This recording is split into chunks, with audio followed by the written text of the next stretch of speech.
El uso de la palabra a la senadora Claudia López. Gracias, presidente. La ruptura de una democracia, las no garantías a la oposición, la violación sistemática de derechos humanos, el uso abusivo de la fuerza legítima del Estado, la represión, tiene un nombre claro que no puede evadirse en esta discusión: dictadura. Eso es lo que hay hoy en Venezuela. Y esa es la causa estructural política de la grave crisis que hay en Venezuela. Claro que hay diferentes formas de violencia, todas condenables. Formas de violencia de la oposición, formas de violencia de ciudadanos armados, unos por el gobierno, otros por la oposición. Pero aunque todas sean condenables, no pueden equipararse en igualdad de condiciones como causa y reproductor de la crisis. Es la ruptura democrática del gobierno de Venezuela el que impide que haya salidas institucionales y democráticas a esta crisis. Si se manipulan las instituciones, si se anulan los poderes públicos, el control ciudadano, la independencia de poderes, si ante el temor de perder elecciones el gobierno deja de hacer elecciones, viola las garantías de sus ciudadanos y de la oposición, entonces ¿qué canales democráticos quedan?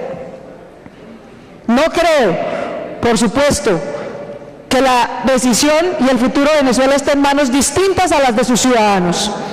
No se trata de avivar de manera irresponsable ni a un gobierno dictatorial ni a un golpe de Estado para derribarlo. Tienen que ser medios democráticos y de los venezolanos los que restituyan la democracia en Venezuela. Pero eso solo es posible si todos, especialmente los colombianos, para los que esta no es cualquier crisis, no estamos hablando de una dictadura en Asia, estamos hablando de una dictadura con un país con el que tenemos más de 2.000 kilómetros de frontera, una relación económica muy importante, a millones de nuestros compatriotas en Venezuela y cada vez más a miles de venezolanos en Colombia.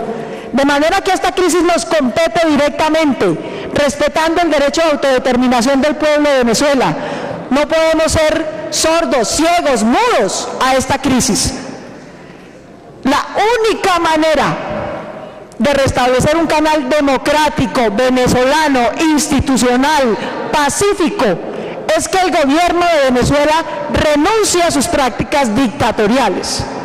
Es que garantice la realización de elecciones libres, con garantías para la oposición, donde participen todas las expresiones políticas. No puede el gobierno de Venezuela seguir o no haciendo elecciones o haciendo elecciones amañadas para garantizarse solo su vocería en el debate público.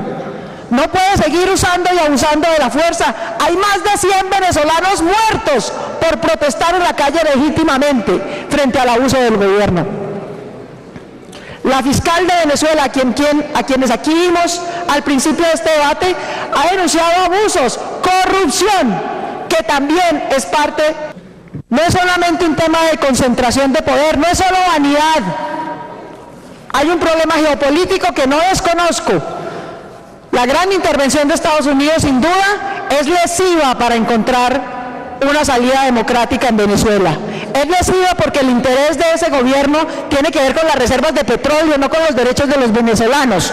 Y en eso no podemos ser inocentes ni incautos. Pero los intereses de Colombia son otros. Los intereses de Colombia son evitar una guerra civil, evitar que al lado nuestro, con un pueblo hermano, se desate una crisis económica y violenta sin precedentes.